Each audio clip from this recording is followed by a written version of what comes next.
in a situation where you find that a look at the same, not necessarily tribal or regional. I have said that.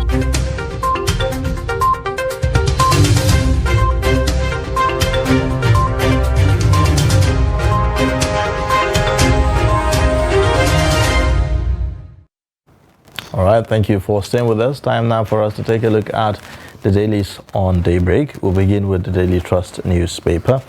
The lead story on the Daily Trust reads, stakeholders set agenda as ministers assume office. It has writers that says illegal houses will go, says Wike.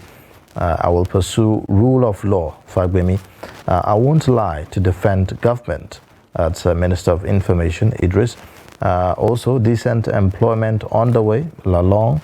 I will hold you responsible, says Tinubu. So you would find out all the details about the swearing in on Monday on page 4, 5, and 6. Above the lead story, JP Morgan puts Nigeria's FX reserves at $3.7 billion. You also have governorship poll, tension in Kano as tribunal reserves judgment on page 3. Niger crisis, 2 million children need humanitarian aid. That's according to UNICEF on page 38. You have also oil prices rise above $80 per barrel in international market on page 25. Man accused of killing brother's children remanded for 60 days on page 21. Multiple taxation, power, poor sales, top challenges of manufacturing, according to the Manufacturing Association of Nigeria. Now, the last story there, troops rescue another Chibok girl on page 13. These are the stories on the front page of Daily Trust this morning. All right, let's move on to the Punch newspaper. The lead story says federal government may revoke land allocations, demolish 6,000 buildings and slums. The writers attached to the story, illegal building must go down. Wike tells ministers, ambassadors and others. The second writer says slums in Yanya, Apo, Idu, 27 others may be affected. Residents beg minister. All right, you can read that story in full on page 2 in the Punch newspaper. Let's take a look at just above the lead story, where federal government may raise $17 billion from oil asset sale. And that's coming from JP Morgan. And page 19 accommodates that story. That we have government to revive Ajokuta Steel, Mahi plant road inspection. Page 20 has more details. And board chairman, MDs, buy additional 145 billion naira bank shares. Page 90. And then let's take a look at the bottom strip where we have pictorial here. Tinubu warns ministers against ethnic politics and appointees on an unveiled agenda. We have pictorials of ministers that were inaugurated recently. And then we have Ondo teenager confesses taking part in over 40 robberies. All right, page 5 has that. And then I want to reunite with a Boko Haram husband. That's coming from a Chibok girl that was rescued by troops. Strange, but page 30 has further details. A Navy arrests 10 oil thieves with over 100 jerrycans. Page 4 has that story, and that's about the stories in front of the Punch this morning. Okay, on the Guardian newspaper, the lead story, operators unsettled over Tinubu's hold on petroleum ministry. You'd find that on page 4. You have a breakdown, an infograph there of the 2022 crude oil exports. You have also Wike to step on toes as Keamo, Umahi, others unveil vision for ministries. Serve Nigeria, not regions or states. Tinubu charges new ministers. Nigeria's inflation to hit 28% by year end. JP Morgan projects. INEC and disturbing threats to November polls. You'll find the details all on the Guardian newspaper. These are the main stories here. Okay, let's move on to other papers this morning. The next stop will be the Daily Times newspaper. And then the lead story says, I will step on toes, demolish buildings, no matter who owns them. That's coming from the new minister of the FCT.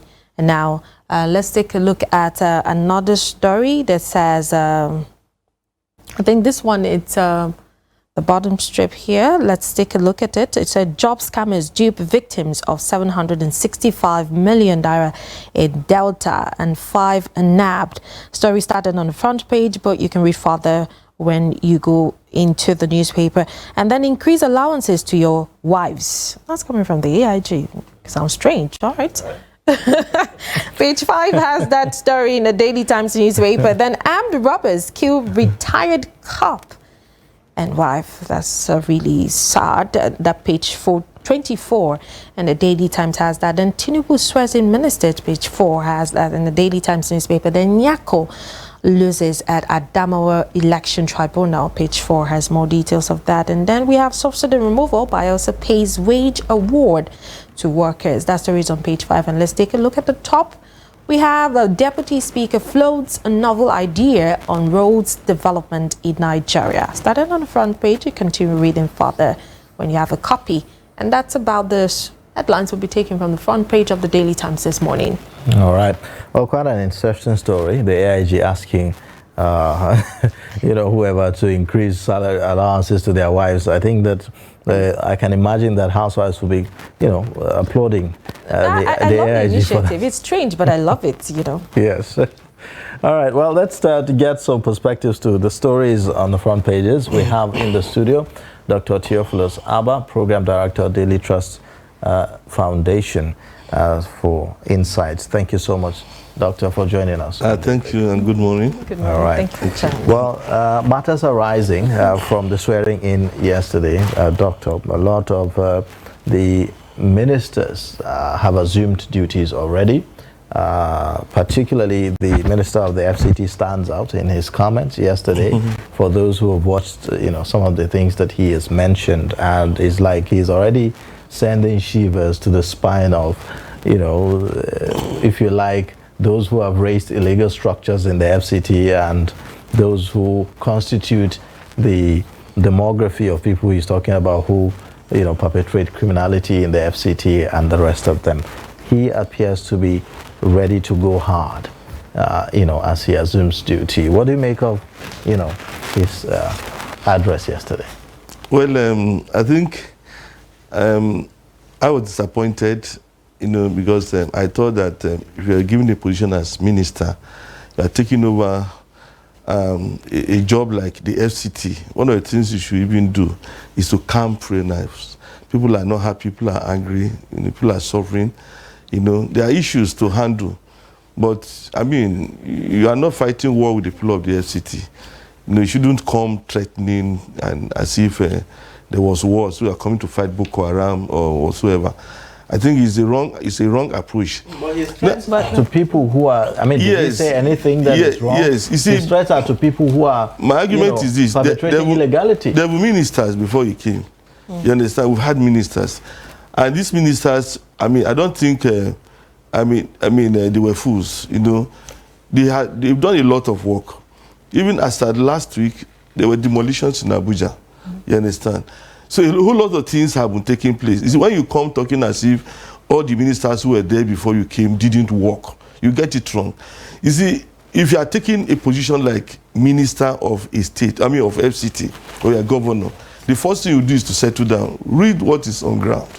You understand? Familiarize with what is on ground. You are coming from Rivers State and entering the FCT, and you assume that, everything in FCT is bad. Things were wrong. You are the one that will come to, you are a Messiah. You are not a Messiah. We have seen that people have said so much. So I'm thinking that if you had entered the FCT, you say, okay, well, there are issues like this. There's no water. We ensure that there's water. What if this is his own strategy? If the previous people that came before I don't think, the temperature, to be quiet. The temperature in Nigeria. He's not like that. Wike is known to be very vocal about whatever it is that he does. I don't think that is a good virtue, because I mean, the people are angry. I mean, people are not happy. Then you are now adding to the if you go on Twitter, go and find out, see what people are saying about it. You see, there are other ministers who have challenging, I mean, who are going to take over, who are taking over ministries, and they are telling you things that will calm down. Somebody will say, oh, I will not lie. You know, that will even say, okay, at least we're going to trust this person. But if you are coming to take a position and the first thing you do is to threaten the people, you know, because I see it more as a threat.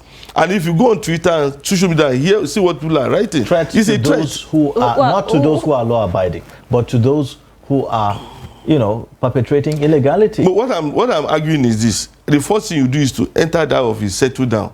You know, if I were the one given that position, the first thing I would do is to make people feel at home. You know, well, I'm here. You know, we're going to make sure that the FCT works. You understand? We make sure that there's water.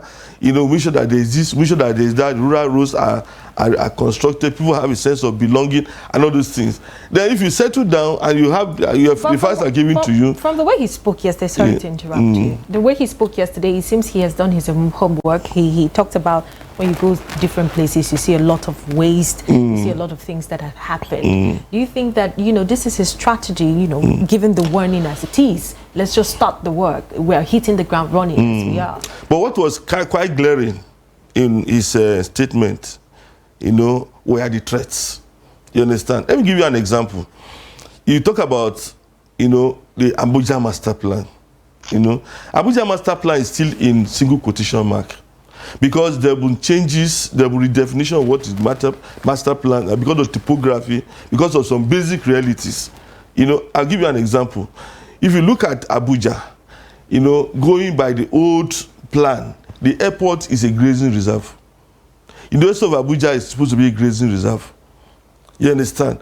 But you see, because of the exigencies, because of the necessities, a lot of changes have to be, amendments have to be done. There are some places that are green areas. Now, because of some necessities, the persons have written to the FCT minister and say, look, I know this is a green area, but these are the challenges in this place. Can you approve that it should be converted?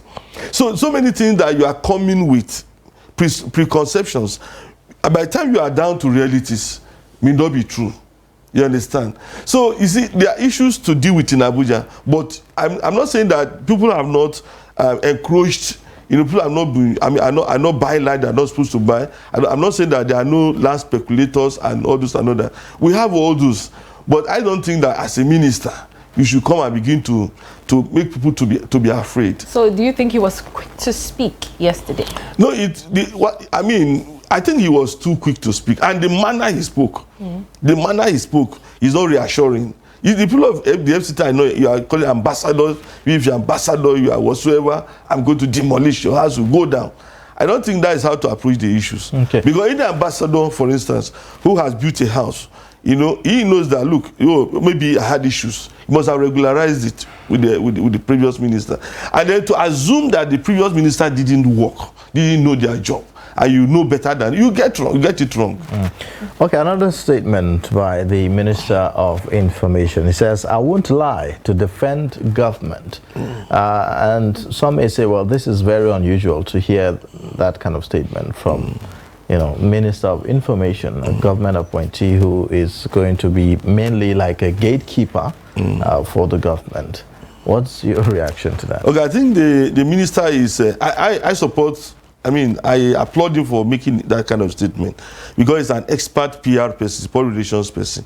And in public relations, we are taught that, look, you can explain. You know, you see, a lot of things that are misunderstood is actually because the contexts of those information are not made clear. You know, if the contexts are made clear, people can understand what government does better. So I'm thinking that he's going to ensure that, you see, whenever he's communicating, he communicates with in context. Then one of the problems we have had is that over the years, we have discovered that government is actually the purveyor of misinformation and disinformation. And you see, government over the years, we have discovered, you know, will magnify what it has not done. If he does something, maybe 1 inch, he will say, okay, it's about so and so feet, you know. And a whole lot of information coming out of government become very doubtful. you know, because people don't trust what they say. Because previously they have made statements that were not factual. They have said things that did not align with what's actually on ground. So if he comes to say, well, I will not lie, fine, it's good. It's a good starting point. What I expect is that, look, he will communicate better. You know, and that means that regularly you should be able to tell Nigerians, oh, this is what is happening, this is why it is happening. Most times when the why is not there, people now begin to say, oh, they're just, I mean, doing whatever they want, they're just maltreating us, they're just taking decisions anyhow. You know, but if you don't know the why, the context of decisions that government takes, you know, you doubt it. So I expect that maybe he will have a new approach to communication, you know. The previous minister, we had issues with him, you know, but then he was very vocal. He was very, very vocal. But people, I mean, to a great extent began to doubt him because he would say something today, the next day would discover that the contrary is happening. So communication is a very strategic office, Minister of Information, very strategic because people can see the government, you know, through the lens of the minister or what the ministry does. That's how people see the government. And so we expect that there will be proper communication. You see, if you look at it over the years, I don't think there's a government that will intentionally want to do wrong, want to punish the people, you know. But when what government does is not properly communicated, people will have the perception, oh, they are doing it for selfish purposes, they are doing it because they want to make themselves rich. They are doing it because of this objective. At times we go deep into what is done, looking at the content, looking at all the issues around decisions that are taken. They may not be as wicked, let me put it in code now, as we assume they are. So we need, a minister that can actually communicate, you know, and communicate, telling us why government does the things, and are we getting feedback from us? Because communication is a two-way thing. If we say, oh, what we have done is not right, should we be able to tell government, look, Mr. President, this is what we are getting from the outside. This is the feedback we are getting. We need to make adjustments here. We need to make adjustments there. Okay. So that's what we expect. All right. The lead story on the Guardian newspaper, it says operators unsettled over Tinubu's hold on petroleum ministry. It appears that the president is going the path of former President Muhammadu Buhari by being the substantive minister of petroleum, albeit with other, you know, levels or a bit of restructuring of the ministry. This time around, you have Minister of State for Petroleum Oil and Minister of State for Petroleum Gas, you know, and all that. What do you make of this? There are those who think that the president should let go of that office. Why is it more and more becoming as if it is a statutory obligation of the president to be the Minister of Petroleum at the same time? Well, if we know that petroleum is actually, let me use the word, the main foreign exchange earner in Nigeria. And most of the problems we have had over the years are related to petroleum. You know, like I think that last week also we were talking about the Forex. And I said, look, if you go to the CBN portal, you discover that 60% of the Forex that we earn, which comes from petroleum, goes back to importation of refined products. So what I'm saying that the petroleum ministry is very, very important. But you see, what those in government do, and I think the president will do the same thing, is to get a technical advisor. You know, somebody who is not a minister, somebody who is not like, say, no, okay, I don't want to offend the president. I don't want him to be angry with me. So let me tell him those things that please him. You need a technical advisor who will tell you what happens on ground. Somebody who knows the industry very well. So I'm expecting that Tinubu is likely going to appoint a technical advisor on petroleum. Somebody who knows the politics of it, somebody who knows the engineering of it, somebody who knows the business of petroleum, who will say, look, I know your ministers will advise you, but then this is actually the reality on ground. But shouldn't we be assigning such portfolios to somebody who will man the ministry, who will be able to give others and not ask the minister? Well, I think if the president said to say, okay, I'm going to be the minister of petroleum, then he's actually a minister. He's actually a minister. Actually, every other minister is at the pleasure, is working for the president. So I think the letter will say you are at the pleasure of the president. So the president is the chief minister of ministers. You understand? So he's the one in charge. Yeah, but as far as this is concerned, yes, as far as this is concerned, I think over the years, Nigerians have been disappointed about, that ministry, the way the minister has been managed. Exactly. And when the president says, I'm taking responsibility. So who is it being accountable to? Exactly. The issue of transparency and accountability. Okay, the box stuff on his desk. Because people, we are holding you responsible for almost everything. People say that with all the corruption in the oil and gas sector, yet we've had several presidents who have been ministers of petroleum. Former President Muhammadu Buhari is not the first. Yes. Right? So, but yet we talk about this corruption in the oil and gas sector. Isn't the idea about sanitizing the sector by having the president being the minister of petroleum? It's supposed to be part of the solution to the crisis, to the corruption, to the mismanagement in the sector. But let's pray that, let me use that word now, because we outsource everything to God, is that not? Let's pray that Tinubu's, be minister of petroleum will give us a better result. Because when Buhari said it was good, it was taking up that responsibility. We know that Buhari had been minister of petroleum previously, and he will tell you, I'm the one who constructed almost all the pipes that crisscrosses all parts of Nigeria. I built the depots. I did this, I did that, so I know the sector very well. Buhari, one of his pride was that he knew the petroleum sector very well. So when he said, I will be minister, we didn't doubt him. But eventually, it didn't turn out the way we expected. It was under him that there was such massive oil theft, under him. I don't know. Perhaps Tinubu wants to, he has the better approach to what is happening in the sector, and he has his own thinking.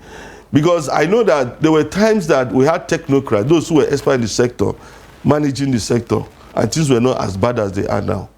They were so bad. But one of the things that I'm happy about, when you talk about the inauguration yesterday, was the president saying, number one, I'm going to hold you responsible. Yes. Now, you see, previously, we've had two previous presidents, and the testimony about them was that, he allows you to do whatever you want to do. You understand? The immediate past president, there was somebody was giving a testimony, say, he was a nice president, he was not interfering with what we were doing. And I sincerely, if there's no supervision, if you appoint somebody, give him a position, you are responsible for it, and you don't supervise him, you allow him to do whatever he wants, things will go haywire. And that's what we've seen over the years. So if Tinubu is saying, look, I'm going to hold you responsible, we're expecting a measure of supervision. Maybe every month, we say, okay, we ask you to do this. Where are you? What did you do?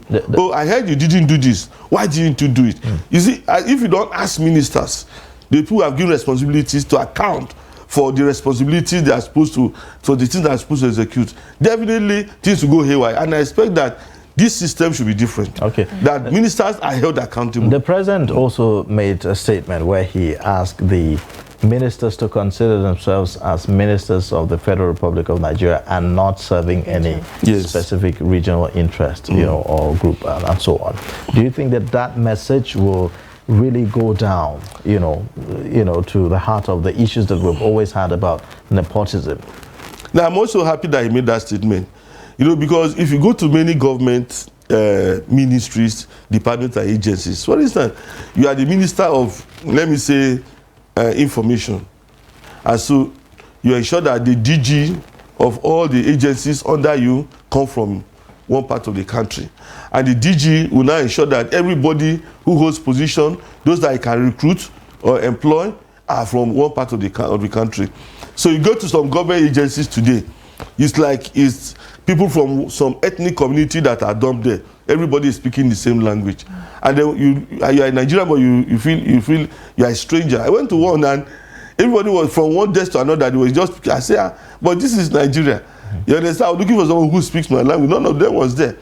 So you see, the kind of nepotism that has happened in Nigeria over the last few years, very bad. But don't you think that somehow we have technically institutionalized this nepotism? For instance, by virtue of the constitutional provision itself that says that every state should have a minister, right? Now, some interpret this to mean that the essence of that is so that when you are made minister, you bring in all your supporters or all your political loyalists, you know, into the office. But I think I think that's wrong. So that seemed to, you know, send the wrong message in some way. I don't know. How do we separate the reason why you have ministers from every state is to ensure that at the Federal Executive Council, every state or the federation is represented.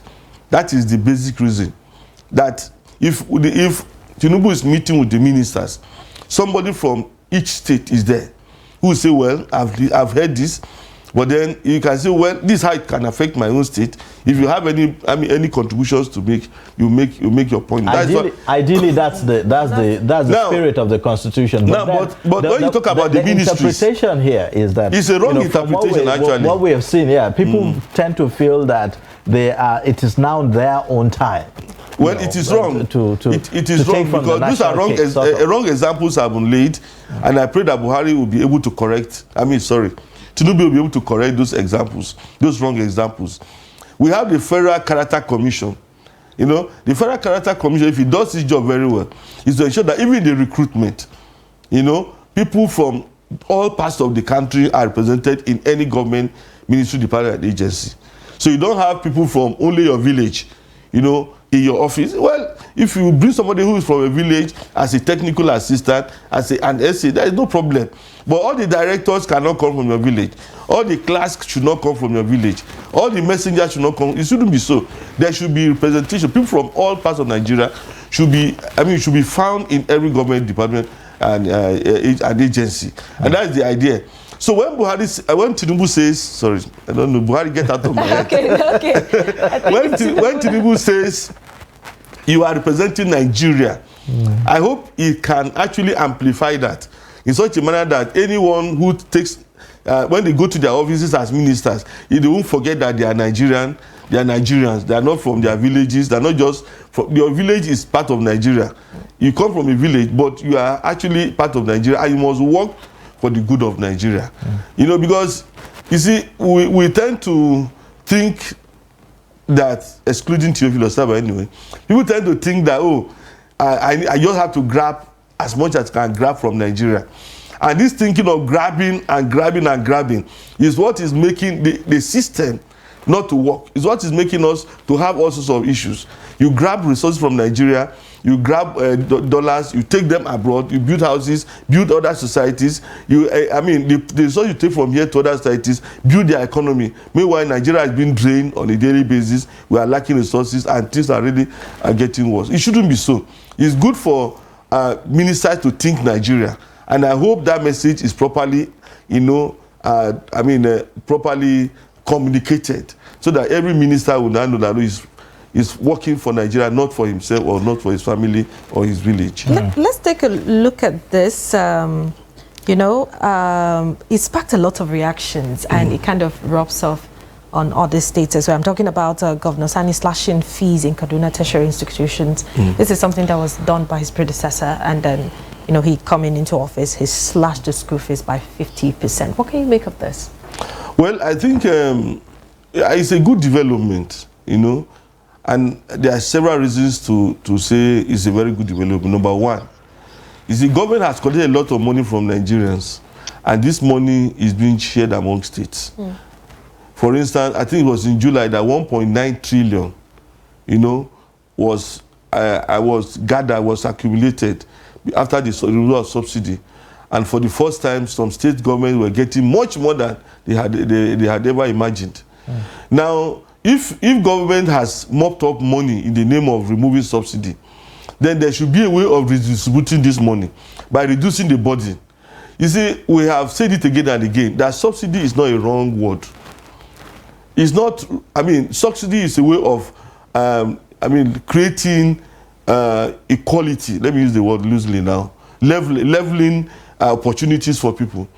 You see, if you reduce the school fees, then children of the poor can go to school as well as children of the rich. Everybody can attend the same class, take the same kind of lecture, because I know state governments usually they have better, state schools they have better teachers because they ensure they recruit the most qualified. So if you have the school fees reduced, it's actually good for the development of the state. It's good for the children of the have-nots to access good education, because we know that good education is actually the foundation for growth and prosperity of any individual. And I encourage other state governments to imitate what the governor has done in Kaduna State, because a whole lot of money has been mopped up from the people in the name of subsidy removal, and this money has been handed over to state government. So they must do something that will help the ordinary people who are suffering, and I think that is a good step. All right.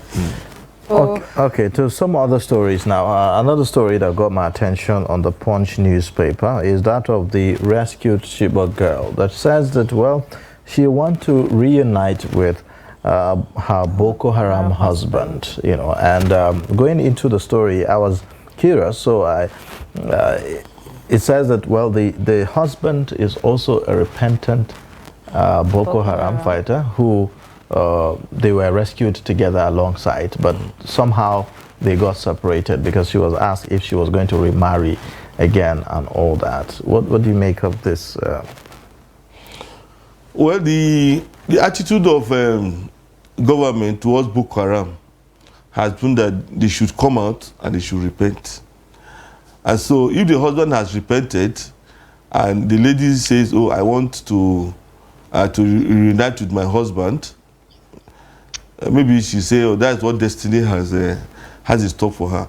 But we know that she's not the only one who has said something like that. We've had some Boko Haram, some Chibok girl rescued who say, oh, I prefer even returning to the Sambisa forest to go and meet my husband, you know. And we have some of them who whose children, who gave birth to children for, some commanders who longed to return to do this. But you know, that is what happens when people have stayed together. You have lived together with somebody for a very long time. The person becomes part of you, become part of the person, you know. So, but I'm happy that the so-called husband has repented. He's currently undergoing reorientation and rehabilitation and all this and all that. Yes. And then the next thing to do is actually to go and see how they can formalize, the marriage, because the marriage in the forest may actually it wasn't the marriage in the first place. Since there was no consent from yes. You know, this one, you say, oh, if you don't agree, you're already a slave. You know, because if you are, all the Chibok girls were considered as slaves. You know, when they enter into the forest, so people were buying and selling them. Okay, so quickly, also another interesting story before we go. The AIG asking ASPs to increase allowances for their wives. You know, we saw that on the leadership newspaper. So they were newly promoted ASPs. So and they get new salaries. Concern is, yes, since they now have, new salary payments, they should consider increasing allowances for their wives and all. Well, that is very good, because women are homemakers. You know, if you take care of your wife, you have a very good home, because they are the ones taking care of the children while you are out there, you know, on your assignment. They make the children, they make sure the children go to school. If they have health issues, you have to take them to hospitals. There's a woman who will do that. If they are hungry, it's the woman who will suffer it. You know, some officers may be out there enjoying themselves, maybe with some side chicks, but the woman must take care of the house. You know, the children, will cry to their mother and say, look, we don't have that. Their shoes are bad. You know, they want to go to church, they want to go to mosque, they need to wear new dress. It's the woman who does that. So you need to give them more money. And I hope it will get to the point whereby the AIG will say, okay, now your salary is so and so amount of money. Let's divide it into three. Two-thirds will go to your wife and the children. You know, because the fact is that in so many police barracks, you know, women, wives of police officers actually suffer, because many of them do have to do other things to be able to keep the family together. And then the husbands sometimes have to live away. Yes, live away. Yeah. And the psychology is that most time when you are away from the reality, you pretend as if it's not there. You know, if you are in the house, maybe you need maybe 20,000 to cook a pot of soup.